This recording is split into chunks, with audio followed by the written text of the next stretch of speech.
I know it's not sexy or what we really want to hear, but it's usually not about your skill. I think the style is a cage for many people, that they feel that this is what I paint and therefore I can't paint anything else. Welcome to Not a Real Artist, a podcast by me, Tamara Sagathevan. And me, Iris Fritschi-Cussens, discussing relatable creative topics with honesty and humour. In today's episode, we're going to answer all your burning questions. So strap in and make sure your airbags are working. Iris, we've officially reached celebrity status where people are asking us questions. People want our advice. They want to know how we do things. We're going to see ourselves in Heat magazine next week. So we asked all of you to send us your questions, and we got some really interesting ones that I got very excited about wanting to answer. So for the next hour or so, we are going to be reading out your questions and answering them, discussing them, seeing whether me and Tamara agree or disagree on our approaches. Stay tuned. Yeah, and maybe we should add like a disclaimer. We are not doctors, and any advice that you take is at your own risk. So not doctors, not therapists. Not even real artists. Let's get into it with question number 1. So Maureen writes to us and says, I get paralyzed with a blank page in front of me. I probably am somewhat of a perfectionist, and when I read my Somerset magazines, the online email, it all looks so beautiful and my work looks so in comparison. Years ago, there was a local scrapbook store that had wonderful classes where we learned new techniques and how to use supplies. I find that I buy supplies but have no idea how to use them. Can you give us supplies 101, when and how to use mediums, gessos, paints, etc.? And somebody else called Kershwin also sent in a similar question. Yeah, thank you. Are we going to thank every single person as we read their question? We'll probably spend most of the podcast saying thank you for your question. Consider yourself thanked, everyone. That is a super interesting and very big question, actually. Supplies 101, we could spend a lot of time telling you what goes over what, but I think that is not necessarily my purpose as a human being or even as a teacher. I feel that the answer of just go and play around is what I want to say, but I know that sometimes we're not asking for permission. Sometimes we're asking for instruction. So the permission part, if you needed permission, Maureen, it would be go and play. Go and mix everything with everything else, see what comes out. But the instruction parts would be to build yourself a rubrics, something where Iris, I don't want to talk too much. Oh my god, you're self-censoring. This is, okay, so basically what Tamara's doing right now, where she is talking about what you should do, and then she goes gets all up in her head and goes oh no, I shouldn't be saying this. Oh no, I'm talking for too long. No, this is all terrible. People don't want to listen to this. This is exactly what you should not be doing when you are making art or wanting to play with your art supplies. And no, I know, sorry, I'm putting you on the spot, but it's such a good example. I feel like you're exemplifying the thing that actually happens. And that isn't that we sit down at our art desk, either with inspiration from a wonderful magazine like Somerset Studio, or just with whatever we had trickling around in our mind. We sit down, and instead of just grabbing the thing that we want to grab and going for it, we start thinking, and we start kind of self-analyzing and annihilating, and I don't know what to do. What I do isn't going to turn out as well. Am I allowed to do this and this? I don't know. So it's actually just such a good example.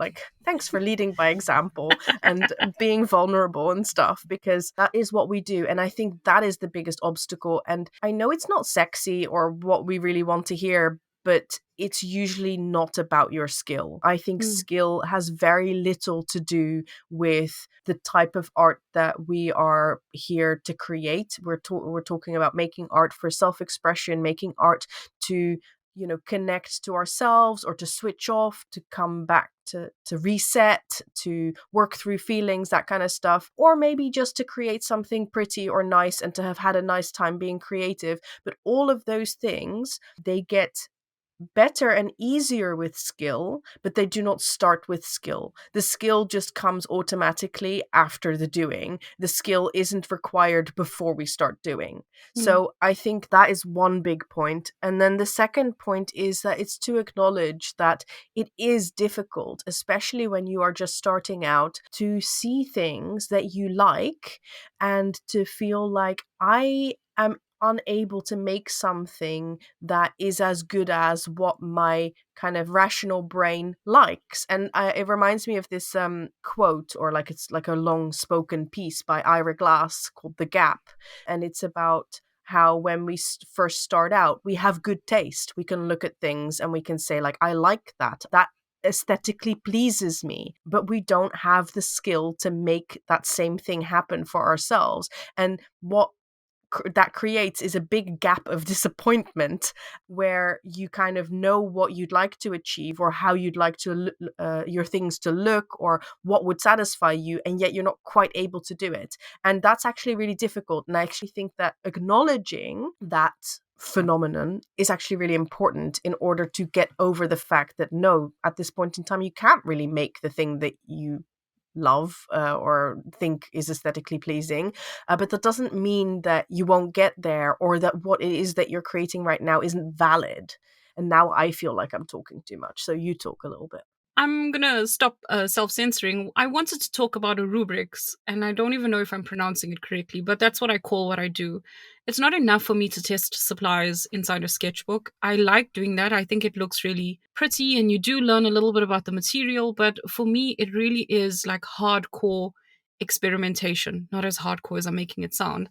So I just make a table, and on one side, I will put on the x-axis, I will put blue paint, red paint, yellow paint, and on the other one, I would put like chopsticks or my palette knife. And that's how I start filling in the blocks and seeing out of these 20 little things that I tried, which 3 actually speak to me. Lots of things will look the same. And that's like the practical way that I get acquainted with my supplies. I think I feel that things aren't supposed to be mixed, even though I'm a mixed media artist. Like I still have that thing.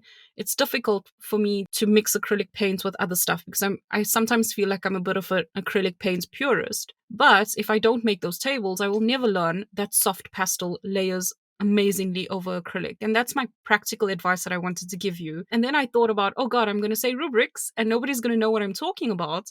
And I have rubrics, which we can just put in the show notes. We can put a link to it. And that's why I stopped talking, because I thought now it's going to sound like I want people to download my rubrics, which is just an Excel table. That's my practical advice. I also think that that's really interesting, because when you're describing this table that you create, and I think Kaylee Gray had a similar thing in her book, in her Get Messy book, where she recommends that you do something like this. And I love it because it's like tables, spreadsheets. Yes, you're talking my language. But what I think that's also cool for is that it will allow you to figure out what excites you. Because I think that it's so easy to put the cart before the horse. And it's basically saying, well, I like the look of that, so I want to create that. But I have, and I've talked about this in previous episodes, where if I focus too much on the result, then I might make something that I like aesthetically, but I might hate the process. And for me, figuring out those techniques that I really enjoy doing in the moment, because physically, tactilely, they speak to me and they make me happy. It's really important for me to keep engaging with those. Like you said, okay, sometimes stuff ends up looking the same, but maybe it doesn't feel the same, and that you will only know through experimenting and doing. That when you apply the paint with a key card, it makes you happy, and when you apply it with a brush, it doesn't make you happy. I mean, that's just an example that kind of goes for my tastes. But you wouldn't know that if all you were going with was what you wanted to end up looking like. So Exactly. This part where you said Ira Glass about the space in between. I mean, I do get intimidated sometimes, but I feel that the space in between where I am and where I want to be is like super inspiring, because there's so much of stuff that's going to happen in between. So if you want to reframe, there you go. I'm so inspired right now. I just want to go paint. The next question is from Carolyn. I hear some say, oh, they have to take time to soak their brushes. I clean them daily after I use them. Some are stained but clean. Some have mediums that dried quickly and ended up in the wastebasket. How do you all take care of your brushes? Do you leave them in water as you work? Or, you want me to answer? You want to answer? Well, I have answers for this question. I don't know if you're gonna like them, but like I do have answers. So I am notoriously bad at taking care of my brushes. I stick them in water as soon as I've used them, or I try to clean them as I go. But sometimes, like life takes me away from my art desk, and then like 2 days later, I come back and I'm like, oh shit, those brushes are still in the water.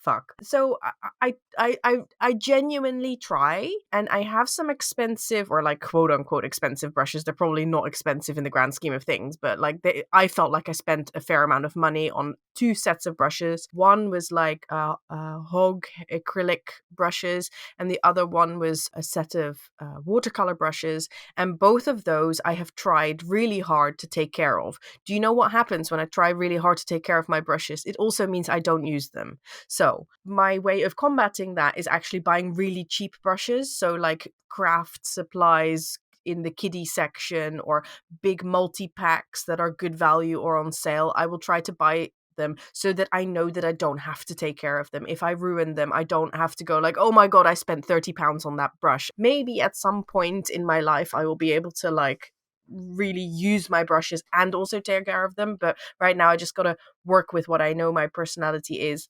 So that's kind of like that's my advice. But also, I do have one very practical tip, and I love the fact that I figured this one out. And that is, and I don't know if this is good for your brushes, so like don't do this with your expensive brushes. But if I leave a brush and it got dried up because I walked away and forgot about a brush, or like didn't put it in the water or whatever, I use surgical spirit, which is kind of like just like 80% alcohol. So you could use rubbing alcohol as well, or something like that. And I put a little bit into a little plastic container. I swish my brush around in it, and it literally dissolves the paint. And it's just it's magic, and it's saved so many of my brushes that I felt like, oh my god, all this acrylic paint is dried up. And acrylic paint is basically just plastic. So you got plastic layer on all those brush bristles. It feels as if it will never come to life again. But I just dip it in this strong alcohol solution, and all of it just like starts breaking down, and then your brushes are pretty much good as new afterwards, which is magical. What about you, Tamara? You have advice?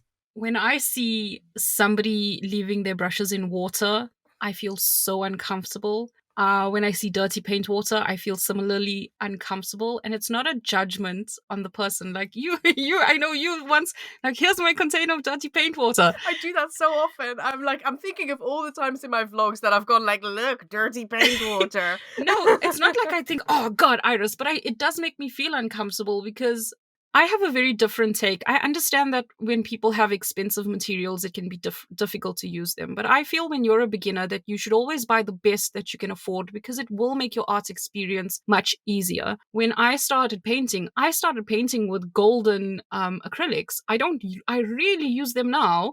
But that's how I started, and I felt like because I could afford it, it made my whole process much easier. I didn't have to work harder to cover stuff, etc. And it's the same with my brushes. I bought the best brushes I could afford, and because I was a beginner, I was quite careful with making sure they were cleaned. Now, there's 2 parts here. If you are spending more time cleaning your brush, and if it's taking away from your flow, then definitely like go and get cheaper brushes. Or if you like you said, you're scared to paint and ruin them, then get cheaper brushes, because then the point of your art practice is being detracted from.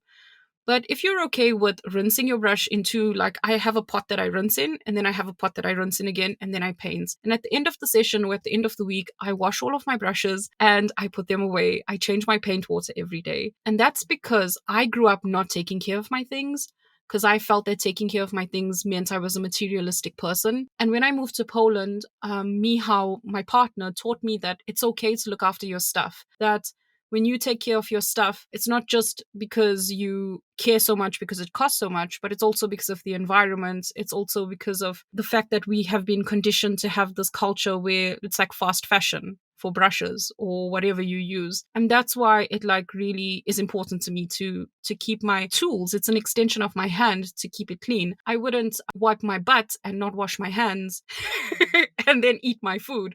Like that's kind of how I look at it. But I do know that it is a little bit of a like, it's not coming from a place of better than, it's coming from a place that because I started doing that since I was a beginner, it's much easier for me now. The other thing is I've seen a lot of judgment though for people who do leave their paintbrushes in water. And I want to say to you, on some days when shit is going down, you washing your paintbrushes is the last thing on your mind, and you need to chill and back off of those people. So if you're a paintbrush washer purist like I am, and you see, I don't know, brushes soaking in water for 3 hours of the lesson, it's not your brush, number one.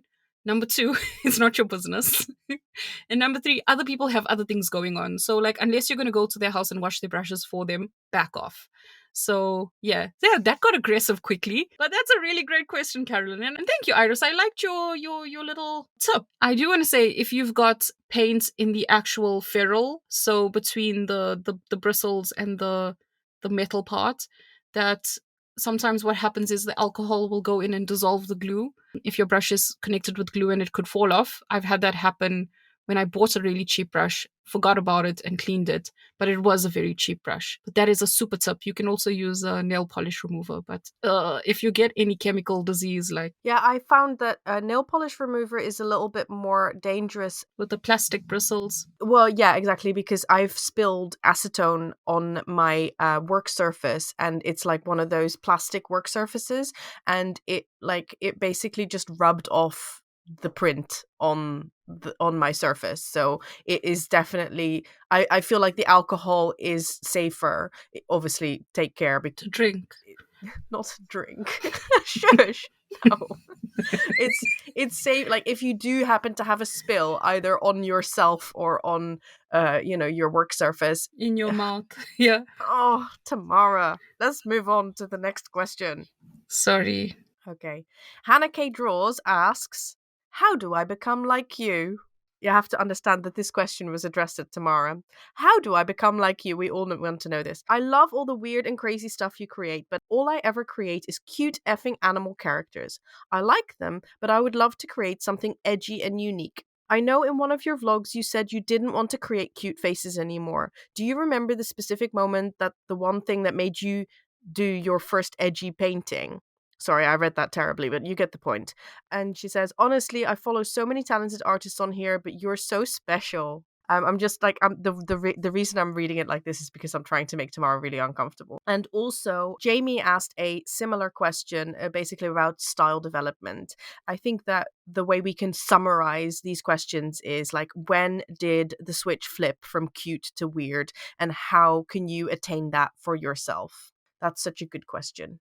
I love your art. I love how like nobody else is making art like you, Tamara. So tell us a little bit about like what is that? Like why eggs, poos, mushrooms, grumpy cats? What? Like, are you trying to make me uncomfortable today? Like I at first, and then you continued. Stop with the praise, please. I need to keep my self-loathing at a certain level today. Please send more praise for Tamara to notarealartistpodcast@gmail.com. Thank you very much. You're not allowed to troll me through our own podcast. Like, come on, Iris. That's like, you're not allowed to do that. First way to become like me, you have to go to South Africa, because I'm South African. I think I've said it in another episode that I follow the fun, that I believe that my life is short, that I'm closer to death than I am to being born. Everybody is. Nobody's. Some people might be born again, but whatever. That's a story for another day. And it's all of those things that motivate me in that moment to try and be as close to what I want as possible. I've said it before, I needed permission. All that weird stuff was in me already. In fact, I went to Iris and I was like, I want to find my style. And eventually Iris came back to me and she's like, I actually think you have a style. And I didn't think that I did. And that was getting permission and just letting whatever it was come out. But the question, and it's not really the question from Hannah, because it's like, how did you develop your style? How was your style developed? I think it's developed is a word that makes me feel afraid. And I'm reaching to the other side here. Even in this podcast, I'm not the same person I was 3 months ago, 3 weeks ago. And when you say like developed your style, I think a style is a cage for many people, that they feel that this is what I paint and therefore I can't paint anything else. When you feel that way, what's the point? Because art evolves, it's supposed to evolve with you. And I feel that we've been told there's two prevalent things in this community. One, we're not real artists, or the other two, I need to find my style. And people don't know how to chase it. They're so desperate for it. When it comes in the doing, number one, comes from letting in or letting out what's inside. But number three, when you find it, like I said, you're going to become trapped by it. So I think we should all maybe focus a little bit less on finding our style and just more on just doing art. And if you want a practical tip, take one feature. If you're doing something that's really cute, I don't know, a cute dog, take the eye and what can I change in this? How can I make it look as weird as possible, or like what I'm feeling? That might be by making it bigger or changing the color or putting some blood in the dog's eye. I don't know.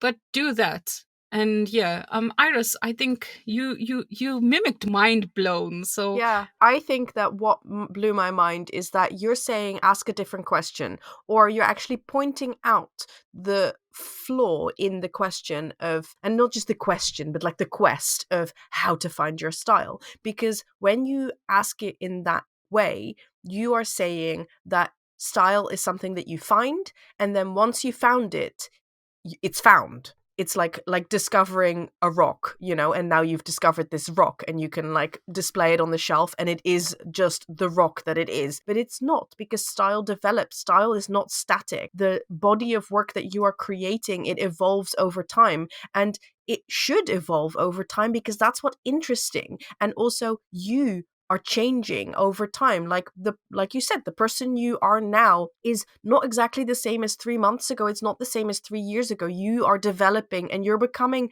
more and more yourself in a way, because I feel like that is the quest that we're all on. It's like, it's to be more ourselves every day. And I think an online space, social media, makes this harder, because on social media we get rewarded for consistency. We get rewarded for posting regularly and consistently, and we get rewarded for posting similar looking things. We get rewarded both by the algorithm and we get rewarded by the people who follow us, because when there is a cohesion and a consistency, people are like, oh yeah, that's a piece by blah blah blah. You know, I always envy those people who can very consistently create in their own quote unquote style, and you know, their grid looks so nice and so cohesive, and I'm like, oh gosh, I wish I want that. I wish I could do that. But at the same time, if I try to do that, and I do that sometimes, I try to work in a certain kind of like series or whatever, and like 2 paintings in, I get so bored. And then I'm like, oh, Iris, you failed at this again. You just can't create a cohesive body of work. You know, it just doesn't work for me.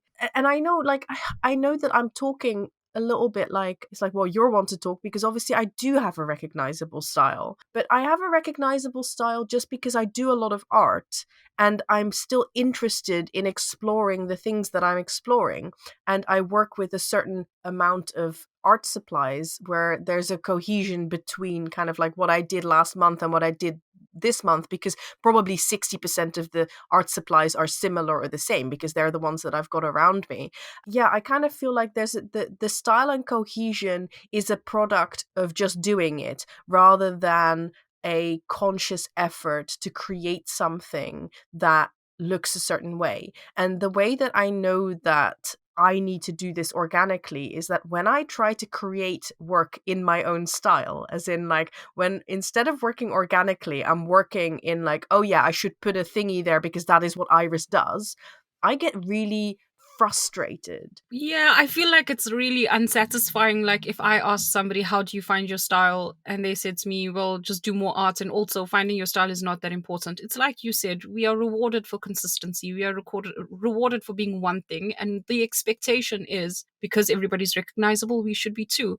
But why do you want to be like that? I think it's rather boring that you could be stuck into something that you have to always paint. If I was an egg artist, that I always had to paint eggs, I wouldn't want to paint it anymore. It's specifically because I think people don't expect it and wouldn't want me to do it, that I'm doing it because I do what I want. Well, that's good. You need to do what you want.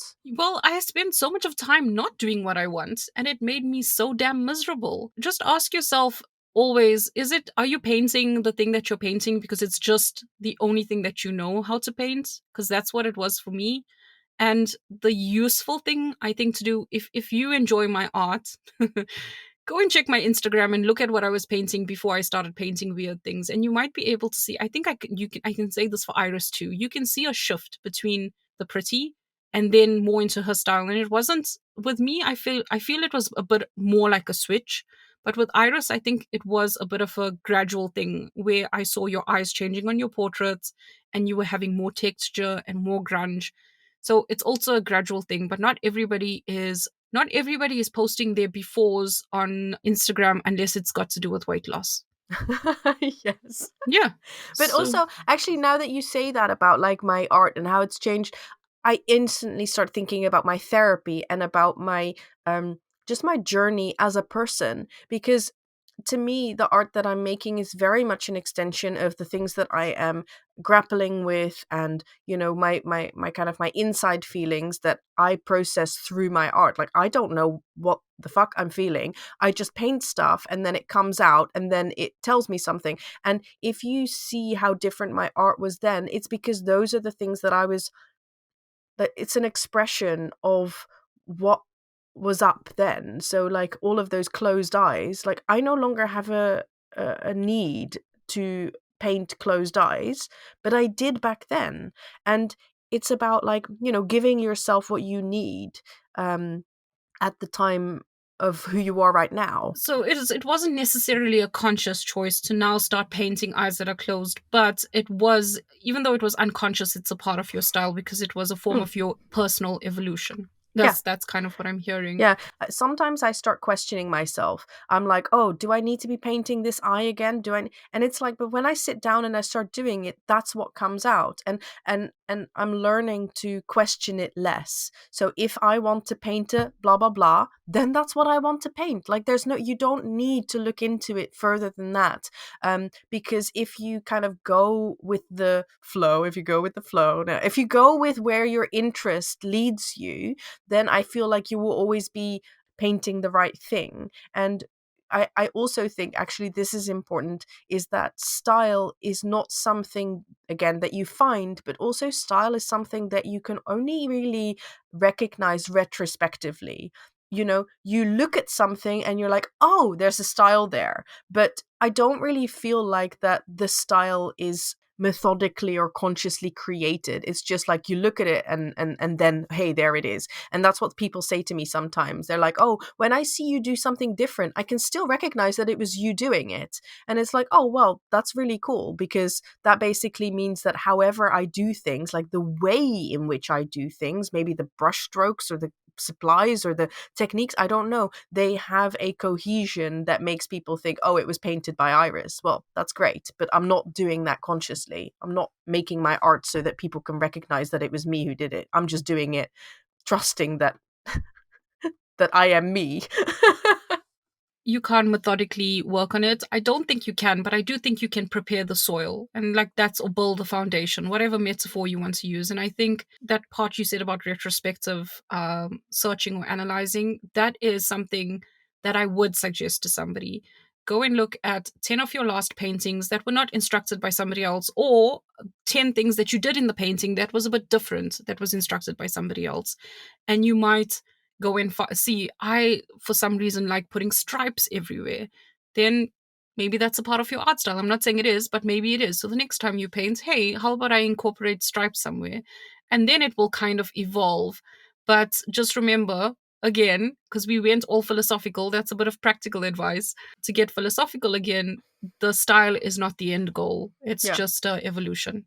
And I actually have some practical advice as well, and I touched on it in my philosophical talking, and that is, if you want the satisfaction or the payoff of cohesion, then work in a limited with a limited amount of art supplies. So just pick 10 things, like, and then always use those things. Like, so I'd say like 2 brushes, a key card, 3 colors, a crayon, and a pencil or whatever. And then every time you sit down, just create with those things. And then over time you can bring things in, swap things out. But it's like, if you have some stuff that is always the same, then no matter what you're doing, whether you are painting one day painting a cat and another day painting a face and another day painting a windmill, if you're using those similar things, then a cohesion will occur. It will just exist. But it isn't a podcast about advice. Another cool thing to do when you're doing that limited supply thing is to paint 6 pages at once. It will loosen you up, and some you will be braver to do things on than others, and some mistake or something you do is gonna just catch your heart. I think that's how you know when you're on the right track, when you feel good about it. Not intellectually, because you might not feel good about what you painted, but with your heart. Marilyn asks, you ready? Get your blush out. Marilyn asks, or says, rather, you are so entertaining and addictive, Iris.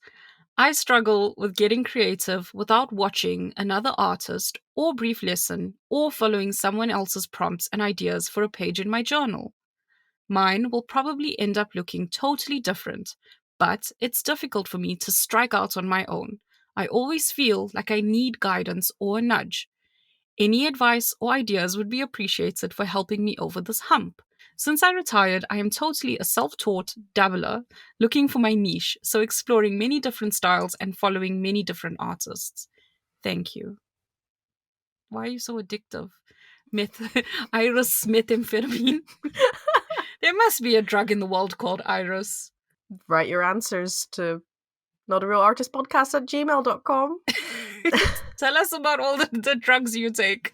I know it was a question to me, but why don't you answer it? We have an episode that already has probably come out that speaks a little bit about loneliness. And I feel like this touches on that a little bit, where it says, I need that guidance or that nudge. And what I hear Marilyn saying, and Marilyn, I could totally be getting you wrong here, is that you feel that you shouldn't need that. And I would say, why? Like, you go to a restaurant, you have an appetizer, nobody's going to come and knock it out of your hand. And surely this is like an appetizer. It's something that is motivating you in some way to get to your end results or the end of your painting. If you feel like this because you don't want outer influence, then I would suggest looking at the video you're watching and understanding what about it is whetting your appetite. So is it the ambience? Is it the music?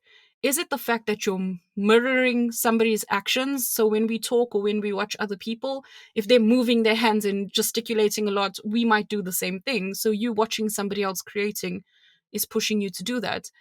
Then if that's what it is, maybe you could make your own video and watch your own self and keep your process quite closed.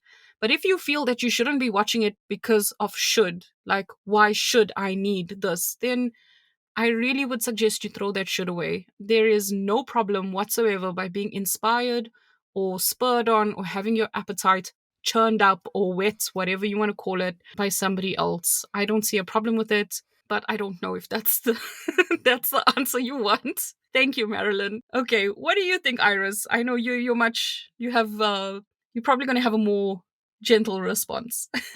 I find it really difficult because I share this feeling of, like, when you said, like, oh, you feel like you shouldn't need that, I was like, oh yeah, that's me. I feel like that too.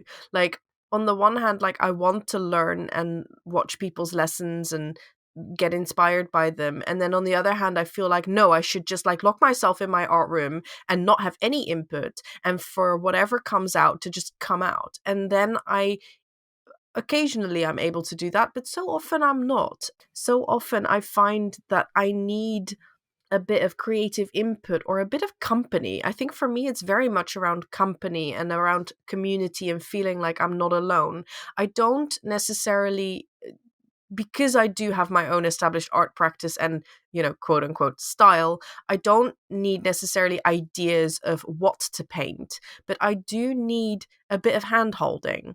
If I show up in my art room and I feel so utterly alone, I can't really paint. It's too painful. So I need a bit of company of either, like doing an art date with someone or putting a YouTube video on in the background.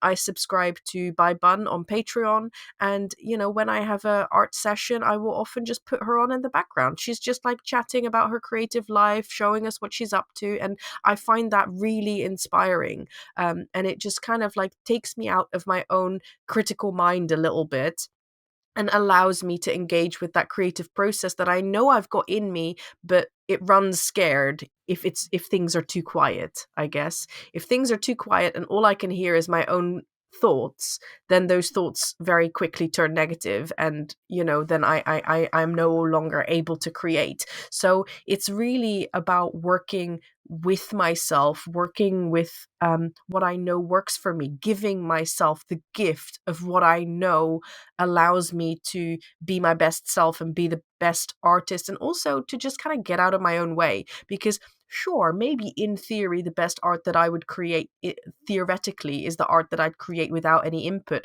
but the fact of the matter is that if I tried to do that, I'd make no art at all. So I'd rather choose making art imperfectly with the help that I need over some theoretical perfect process that I am not able to put into practice. Honestly, that's such a nice thought. It's exactly what I was thinking. I would rather have something from you versus nothing. And everybody has input. I don't care.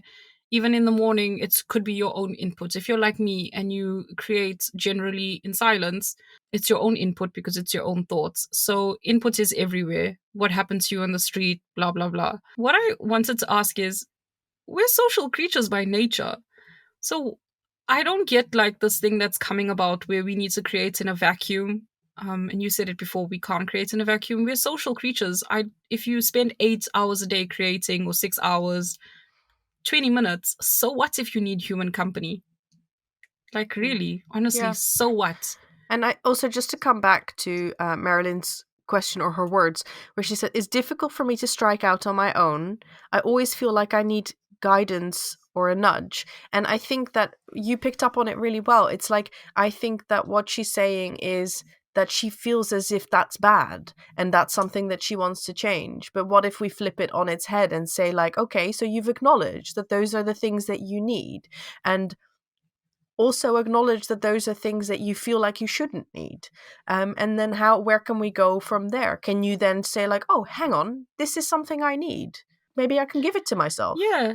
It's like literally like me beating down on myself that I can't reach the top cupboard without having a ladder. I need a ladder because I'm short. So what? And Mihao doesn't because he's tall. So what? Like, and I know that's a very difficult attitude for some people to have, but you need the help that you need, and like treat yourself like you would treat your kid. You would never deny your kid, I hope not, the things that it needed to be the best version of itself, which is exactly what you said. I'm just saying it in a very dumbed down way. No, I like it. I love your analogy of tallness, because I think that you're taking the self judgment and the emotiveness out of it. You're basically saying, compare this to something that you literally cannot do anything about. You cannot make yourself taller, except you can because you can stand on a stepladder, and that is exactly what you would do if you wanted to reach that top shelf, and you wouldn't feel like there was anything lacking about you. You'd just be practically giving yourself the thing you need in order to get that cup from the top shelf. And I think that if we can hopefully like take the emotiveness out of it and say, like, well, that's just what I need practically, then maybe we can give that to ourselves. Geez, Dutch people are tall, by the way, side note. Yeah. That's why I live in England. I get to actually be tall here. Sometimes people in the supermarket ask me to get things off the top shelf from them, and I'm like, have you seen my height? Like, Are it's you not tall, that. Iris? I'm not tall, no. I'm not. But I am taller than average in the UK as a woman. I am not taller than average in Holland. I'm very short. Are you uncomfortable sharing your height? I'm 164. And I'm actually like, I love the fact that I said I'm 164 because like literally 90% of our audience is gonna be like, I don't know what the fuck that means. You're 5 feet. I'm 5'4". Isn't that That's right? 5'4". Hang on a minute while I convert this using my converter. Hang on, just a second. This is really important. Pause the podcast. Yes, I'm 5'4.5". Okay, there you go. There you go. And other 90% of our audience who now know how tall I am. Okay, let's move on. Let's move on to this question by Jackie. When and how did you reach the point of deciding that you were going to be professional artists rather than amateur practitioners? She put professional and amateur in quotation marks. I use the word professional and amateur as shorthand for what would be rather lengthy descriptors. Okay, that's really interesting. And then Lena asked a similar question, and she asked another question as well, which I think is related, so I'm going to just read that. Lena asked, how do you learn if you're meant to teach or just make art? When do you become comfortable with teaching or the idea of it? So that's really interesting. So, the difference between quote unquote amateur and professional, and what does that mean? So the reason that I added Lena's question about teaching to this question is because to me they are completely related. Because I didn't think of myself as a professional artist for a very long time, but what was clear to me was, hey, I really like teaching. I really like kind of, I don't know, sharing the things that I've learned. And I feel like I actually started teaching art way before I was ready, way before I was in any way proficient. I mean, I still don't feel like I'm particularly proficient, but if I look back at when I started teaching, I'm like, wow, that was quite brave. But the reason I did that was because I really wanted to. Like, teaching was actually a really integral part of my creativity. And I also noticed this back when I was in high school, that sometimes people would ask me to study with them. And the way that I learned my own work best, like the way I could study for a test best, was by teaching other people, by explaining things to other people. And through explaining it to other people, stuff became clear to me and it would solidify in my own head. So that is the reason I teach, in a way, is because it makes me discover the things and gives me the things that I need. So I don't teach because I've got it all figured out and now I'm bringing that out into the world. No, I teach because it helps me to figure things out. Because I did it that way, I started teaching before I actually felt like a legit artist. It's informed how I now feel more and more like a professional and legit artist. So I kind of went at it completely, arse about tit way. Like, it was just completely like not a linear thing to do. And yeah, and this is also why I do things like vlogging. I just share because it helps me figure out my messy, weird, and confusing creative process in life, not because, hey, here I've got this perfectly polished artist's life and like, isn't it cool of me to share how amazingly figured out everything is in my life? I knew that was the tone you were going for.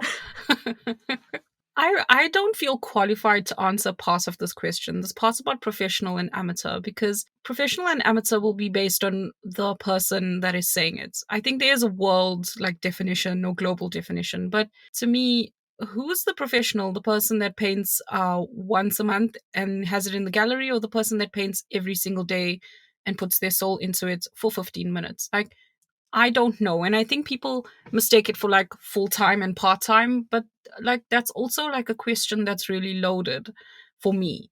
I think when people say professional to me, the reason I don't feel qualified to answer it because I immediately think of money.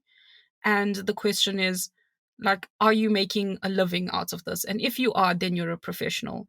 But again, living is so based on whoever you're talking to. For some people, living is being perfectly okay eating, I love baked beans, eating baked beans every single day.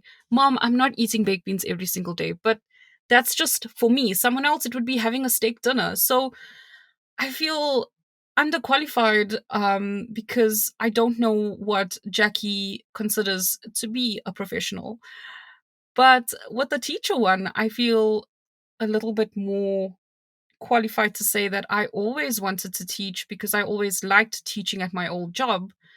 The difference is I did not find it satisfying at my old job or when I was a Sunday school teacher or a youth teacher or anything that was ordained or mandated by a specific body. The difference here and why I love and adore teaching here is because when people come to you to learn, they want to. It's not because you have to teach them how to do these 5 modules of VBA. It's because they want to know how to paint something. And that is why it's a very satisfying thing for me now. And you will never be ready for anything. More and more as I get older, that's how I feel. Like, you won't, even that presentation that you've practiced 500 times, you will never be ready for when the person in the front of the audience decides to fart really loudly. Like, are they implying that you're the fart? Or was it just an accident? By the way, true story. And you'll never be prepared enough to know what to do in that moment. So I feel like when I read Lena's question, I feel that she's asking like about herself, that she wants to teach. That's the thing I'm getting. And I'm totally, she's not here to answer or to say yes, that's correct. But I feel if you're asking that question, then you are ready to teach. Because Yeah. no person wants to just like teach. No, it's not a whim. And it's not a way to build, okay, it is a way to build your brand, but it's not something, it's something that a lot goes into. It's not just a thing that you do so that you can have another side hustle. It actually is a part of your hustle, if that Yeah. makes Exactly. sense. And that's when I wanted to teach, it started with saying that statement for myself. I want to teach. And then I went out and I taught things like, for free on YouTube, making videos. And it was because I wanted to, and not because somebody said to me, "Hey, Iris, I really like your art. Can you teach? Can you teach people how to do that?" And I think that sometimes we're waiting for that. We're waiting for a gatekeeper to say, Mm. "Hey, I love what you do. Can you teach that?" And I mean, that would be great. If that happens to you, good for you. But that never happened to me because, like I said, I developed things through teaching. I didn't come fully formed with my art style, with my practice and with my process, and then I started teaching. I developed it through and alongside. So it was me who had to basically say, well, it's up to me to say that I want to teach, and then it's up to me to try and find those opportunities. And I also want to be really clear about it, that most of the opportunities that I got, I asked for. I didn't get them given to me. I wasn't asked to be teaching on this or that course. I asked Tamara Laporte for probably 6 years straight if I could teach on Lifebook before she invited me to teach on Lifebook. And I think that when you don't know that, you will assume that whoever is teaching or doing things was handpicked and was asked, or some gatekeeper said, "Yes, I would like you to go and do that," or "Would you like to go and do that?" And the most of the time when you see people doing things, it's because they decided to go and do it. And that's not as sexy, it's not as validating as being asked, but it is what's necessary in order to get somewhere and get, if you want to teach, then you got to go and teach rather than wait for someone to recognize that. There's something that I had in my old job that I'm trying to bring back into this now, because this is my career now, which is saying by Mindy Kaling, which is, I never got anywhere without writing my own parts, because she's obviously an Indian woman writer in America, and she had to make her own part. And that's what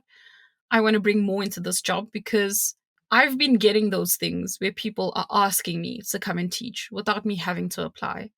And I thought that would feel so amazing, but it doesn't. Not for me.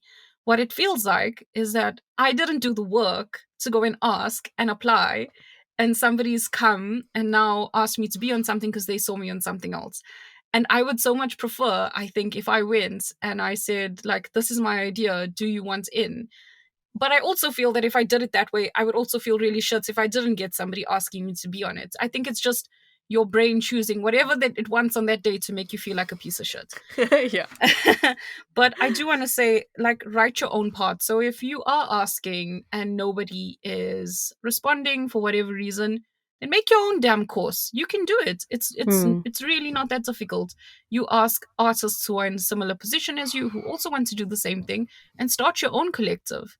Yeah, that's a really good point, actually, because I do think that sometimes we look up to people who have, in our view, have it figured out, and then we want to pick their brain. And it's quite difficult when there's that difference in, I guess, status. I mean, I don't love using that word, but that is true. So like, if you're trying to pick the brain of someone who's already gone through this whole process, and you're like expecting free labor from them, explaining how they did it all, you're probably not going to get a good response. But what you can do is get a little group together of people who want to achieve the same thing that you do, and some people will be slightly further along on that journey and some people won't, and some people will do the work and some people won't, but you don't know that in advance. But you get a little group together and you motivate each other, and you have accountability together, and you pick each other's brain, and you are all energetically on a similar level and at a similar place in your journey. That can work really in a really motivating way, because then it's not just you doing it by yourself,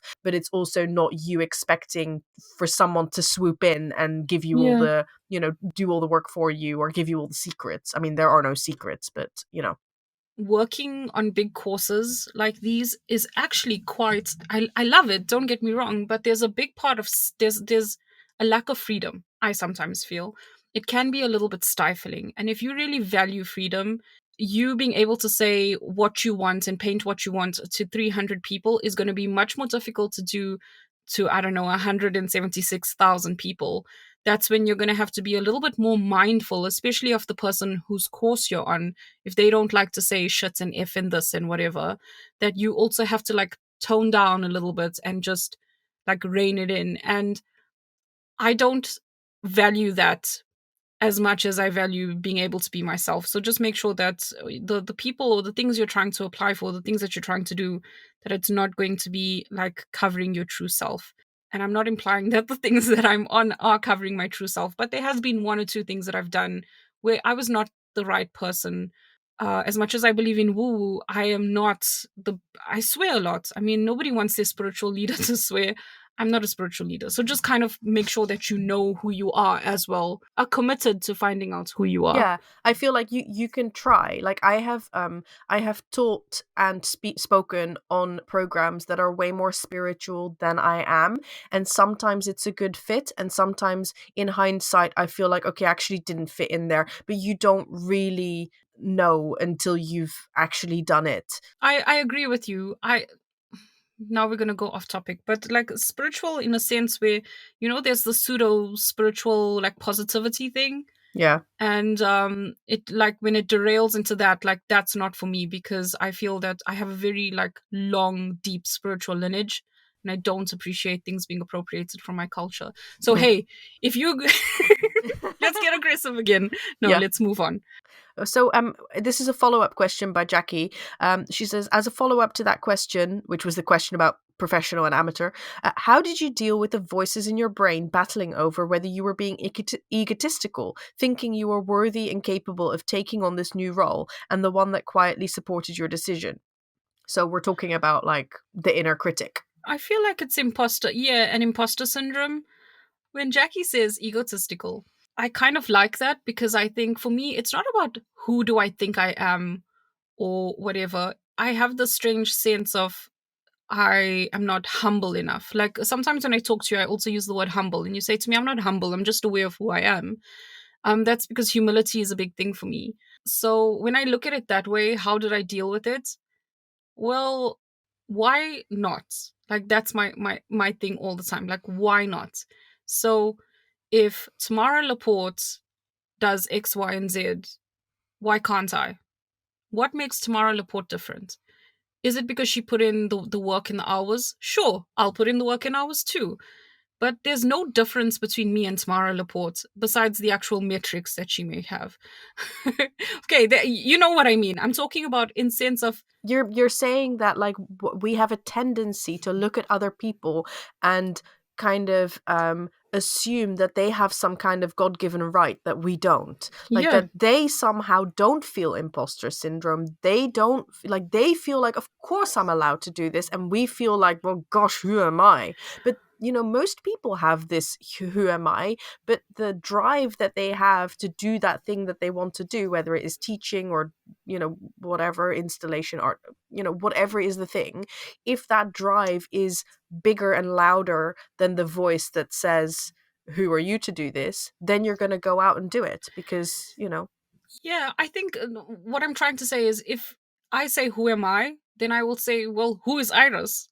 Because if I can have that same thing for myself, why shouldn't I have it for other people? So who's Iris? Well, she's the same as I am. Like there's nothing, no offense, Iris, there's nothing special or different about Iris when I compare to myself. So if Iris can do it, then why the F can't I? Like that's how I deal with myself. And I know that not everybody is able to do that. And I'm not saying I'm able to do it all the time. But something that I'm really trying to cultivate in my life is if I'm spending 10 hours talking shit to myself and I can't like get out of the loop, then I have to spend 10 or maybe 11 hours not talking shit to myself. So if I'm going to allow myself to say, this is why, this is not going to work, this is what's going to go wrong, all the things, the catastrophes, well, this is what could go right, this is where it's going to go well. And the reason why I want to do that is not just because of like magic and calling stuff in, but because the reason we look for all these bad things is so that we can be prepared for an emergency, or we don't make decisions that hurt us because we are wired to survive. But we are also wired to find opportunity. And when you think of all the ways it could go right, or the ways that it is going to work for you as an artist, you are also going to train your brain to find those opportunities and those little things. It's going to come to you, not just because of magic, but because you are literally wired to look for what you were thinking about. Yeah, and I also just want to say that I do a lot of these things in spite of. I don't go around feeling worthy and capable. I feel practically capable of a lot of things because I'm not that intimidated by practical issues. So if I need to learn how to do something practical, then I can learn it. But emotionally, I don't feel worthy and capable of doing the things that I do. I don't feel worthy of vlogging. I'm like, who the hell? Why do people want to like listen to your like? Geez, just be quiet. Like, you don't need to be another video on YouTube. Jesus, there's already like billions. But so I don't feel worthy. I don't feel worthy of having a Patreon. And yet I still do all these things because despite not feeling worthy, I still want to do these things. And there is still part of me, like there's this small part of me that believes that it has value. It might not have value to like thousands of people, but it has value to, a few dozen people. And that's enough. And it has value to me because like when I, again, to give you the example of vlogging, like I do the vlogging in order to motivate myself, in order to keep going myself, because it puts me in a good mood and it makes me feel like I can be achieve things and be productive and that kind of stuff. So it serves a purpose for me. And then it's kind of like, okay, well, once I'm on that train, it's a little bit easier to not think so much about whether I'm worthy or capable. If I start thinking too much about whether I feel worthy, then I probably wouldn't do anything. So I have to like ride on different trains in order to, live my life and achieve things. The sense of unworthiness, I think it stems from some one of these Abrahamic religions, that we are all inherently unworthy and undeserving, and therefore like something that's unconditional comes and takes that away. But fine, maybe that is true. Therefore we are all unworthy. So like just remember, Iris is unworthy and so is Tamara. So if we're all unworthy, then no one isn't or is, whatever it is. But yeah, make your vlogs, make your stuff. Like Ira said, she adds value to like herself and to a small group of people. I think it's a very good thing to keep in mind. You do not have to be valuable to millions or thousands. You need to be valuable first to yourself, then maybe if you want to your family, but it's a small group of people. And I think we're all aiming for these Lamborghini kind of lifestyles, or I don't know, these big studios. Yeah, lacquer, nice. It's nice to have those things. But there's also, and I think you said this, that I don't know if you said mediocre. That's probably the wrong word, but there's There's so much of beauty and simplicity and the middle life. Yeah, I was just thinking about is it Amy McNee? We've mentioned her before, Inspired to Write on Instagram, and she said something recently about, like, having a medium life where you make a decent income and you're just average. Like, that's not sexy. It's much more sexy to say, "Oh, I'm a poor starving artist," or "I'm making millions and I'm driving my Lamborghini and I work 1 day a week." Those are the sexy things to say, or they're the extremes. Whereas what's in the middle, just the kind of like doing the work, being medium, being, like being able to like buy the milk at the supermarket or whatever, that is not so sexy. And yet it is so awesome in a way. Like, being medium is sexy. I think you said it too. I think you had a podcast on it, and I haven't. I can't quote it, but I think you did do a podcast episode about like living a normal life. Yeah. And that's what it is. More and more as I get older, I've never really cared that much about the trappings of success, but there's no point. I feel very philosophical. I just want a stocked fridge and nice toilet paper, and that is really, what else can you need in life? All right, next question. Lena, how do you decide what you're painting if you're painting every day? How long do you paint every day? How long should I be painting every day? Lena. Girl. I don't know. Brave of you to assume that I can answer your question. What I hear in this question, and I feel like I'm analyzing everybody's questions, and they're gonna be like, "Oh, we're never sending questions again," because she thinks she's a pseudo psychoanalyst and whatever's. I hear like when I see how long should I be painting every day, like that immediately like is an alert for me, because it means that you already have a preconceived idea that what you're doing is not enough because you've seen somebody else's painting practice, or you have some ideas, preconceived ideas about other people's painting practices. I'm going to be very vulnerable here. I've been going through a very tough time for the past 2 to 3 weeks. I have not painted a single thing. I am a full-time artist, meaning I do fuck all besides paint.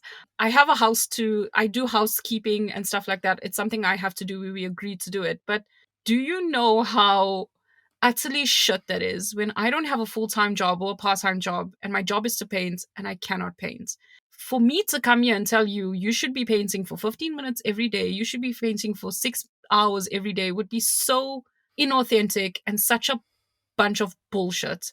I feel that you should be painting according to your goals, but also remember that your goals are bullshit. So paint, I think 15 minutes is a very easy thing to tell people because there's a low barrier to entry.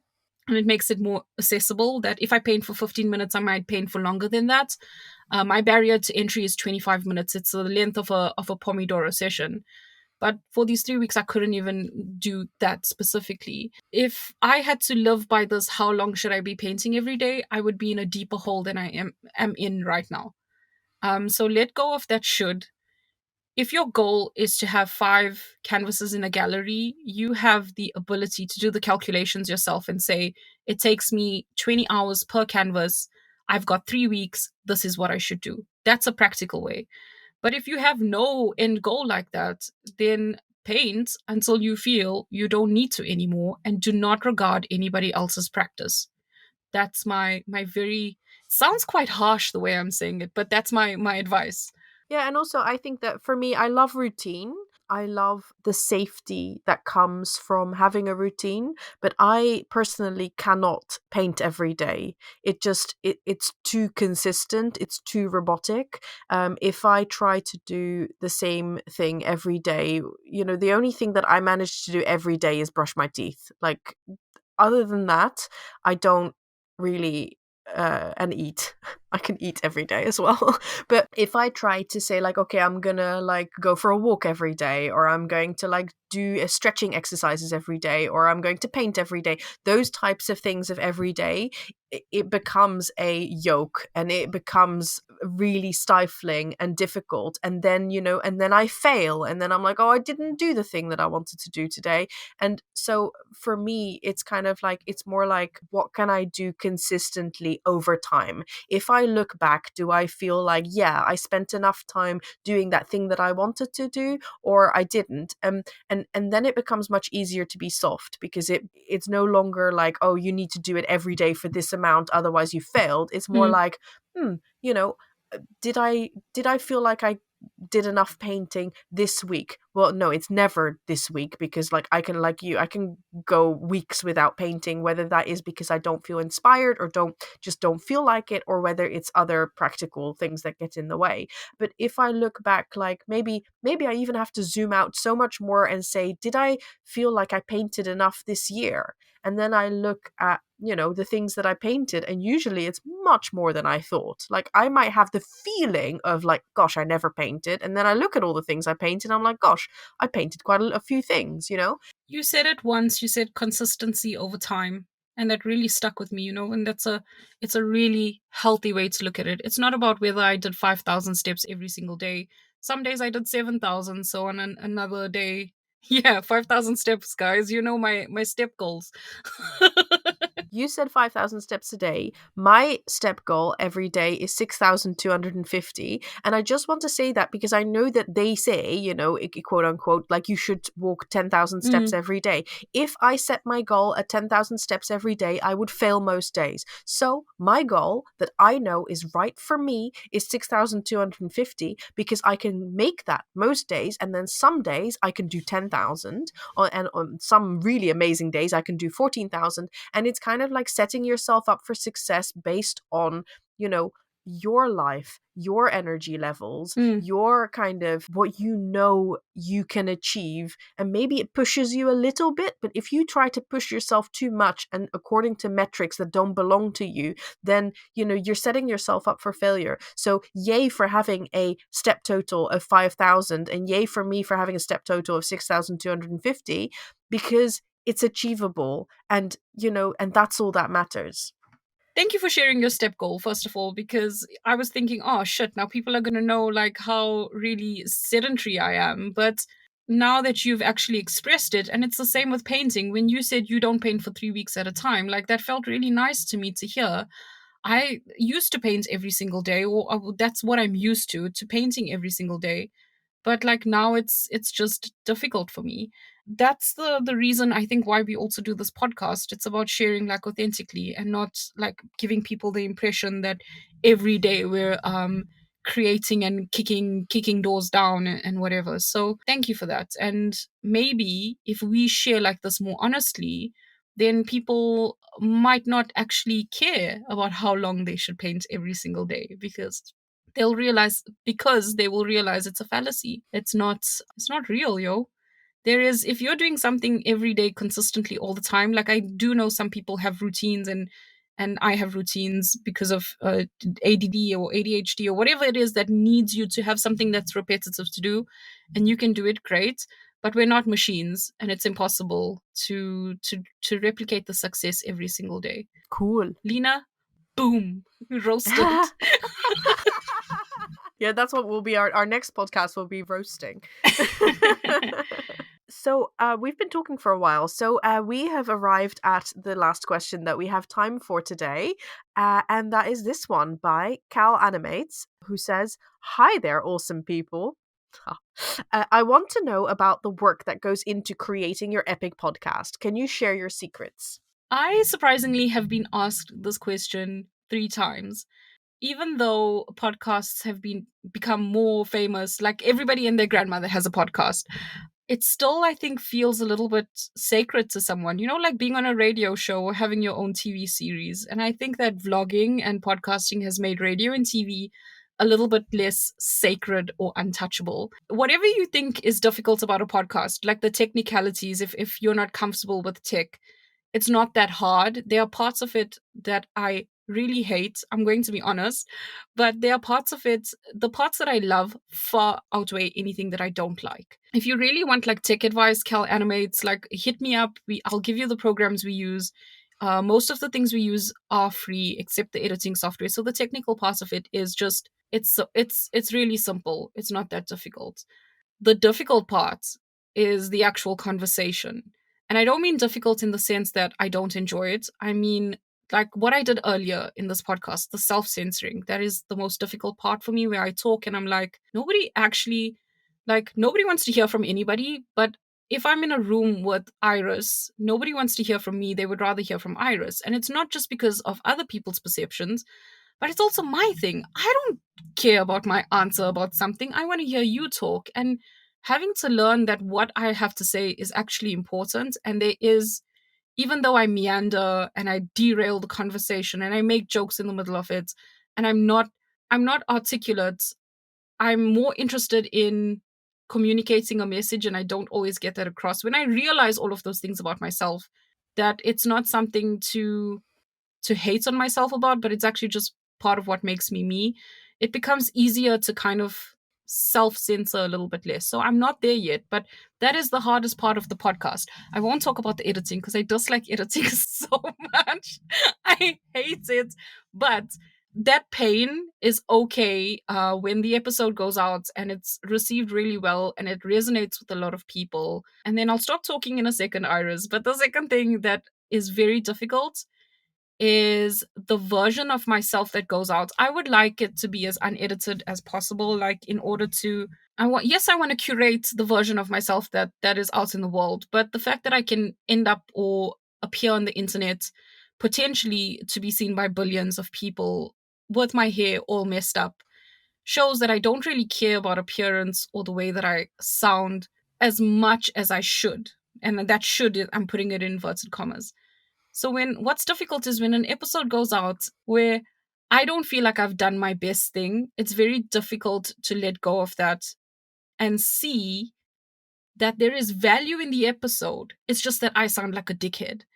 And the analogy I like to use for all you rap heads out there, because I'm quite sure we have 5 million hip hop fans listening, is there is a hip hop verse, or there's a verse in rap by Nicki Minaj called Monster. And it is just one of the most epic verses of rap ever.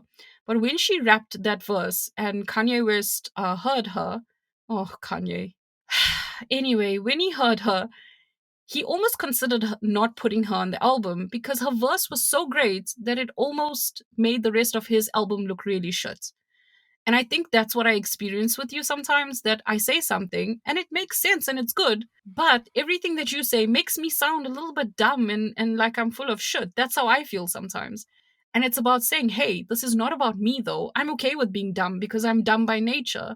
It is about the people that are going to listen, and it's about the value that they're going to take from that. And it's a bit of an ego thing. And that has been, I would say, not the second most difficult, but maybe the fifth most difficult thing. But it's the thing that comes to mind right now. I'm going to stop talking because then that whole dumb thing is going to self-fulfill. Yeah, but the thing is, it's really good then that, like, I'm the one editing certain episodes, because you would cut out things where you are thinking about yourself, oh, that's dumb. And I'm like, oh, you just blew my mind. You said something so wise and amazing. I'm going to be thinking about it for the rest of my life. And so, you're not the best judge about you're not always the best judge about what you say yourself, because you are self-conscious. And I don't just mean you, Tamara. I mean, like, one is self-conscious, and we're not always the best judge of what it is that we're saying and what value that it brings to other people. And yeah, so I think you're mainly raising the emotional obstacles about recording a podcast and creating a podcast. And I definitely agree with you that those are the biggest obstacles. That practical stuff, you make a to-do list, you figure things out, you Google shit. But it just, like, very briefly, we use Acast. That's the platform that we use to put our podcast out there. It links up with the big podcasting platforms like Apple Podcasts, Spotify, what else, like Audible, stuff like that. So it links in automatically so that you only have to upload it in one place, and then it goes automatically to these other places as long as you've linked them up. So that's one of the practical considerations. We use Zencaster to record our podcast. So the actual, when we are talking, you are hearing us talking right now, we are recording that into Zencaster, which is an online platform. And for the purposes that we use it, it is free. Same with Acast, that's free as well. All of these platforms have paid paid options, of course, as well, but you don't have to use them if you don't want to. For the editing of the podcast, we use Premiere Pro, which is not a professional audio editing software. It's just, for me personally, it's something I'm so familiar with because of editing my vlogs, that for me it's actually easiest to edit in that program. And that is actually one of the tips that I would give if you want practical advice from me, is that if you know something, then use your skills in that, and don't feel like you need to have some special skills. Learn only what you need to learn. Don't feel like, oh, I can't do a podcast because I don't know X, Y, and Z. Like, it's usually only very incremental things that you need to learn. You don't need to all of a sudden start doing a 6-month course on audio editing in order to be able to, do something simple. You can start simple. Don't make it complicated. Oh, and can I just tell you what I hate? I don't hate editing. I hate marketing. Okay, that was my dog. Yeah, Felix agrees with me. Marketing is shit. I don't know, because I feel like but maybe that's because I don't do marketing. I just like, it's there, it's not there. Yeah, okay, I hear you though. If I had to market, it might feel a bit. Yeah, and also, the thing is like, if I did this podcast by myself, I think I would lose steam. But because we can kind of like, we collaborate, and you do things and I do things, and like, something will occur to me and I send you a message and I'm like, oh, can you do this? Or you say to me, can you do this? It really feels very kind of like, I'm just thinking about one of those cartoons where you've got two people on the railroad track on the little platform, and you're like both doing the thing, like bumping the little metal thing that makes it go, and when one person like has their arms up, the other person has their arms down. Like, that is what making a podcast with another person is like. So you never have to fully bring 100% of the energy, which for me is integral to making this podcast be a reality. If I had to do all of this work by myself, even if I had the time and energy to do all that work, emotionally that would feel too difficult.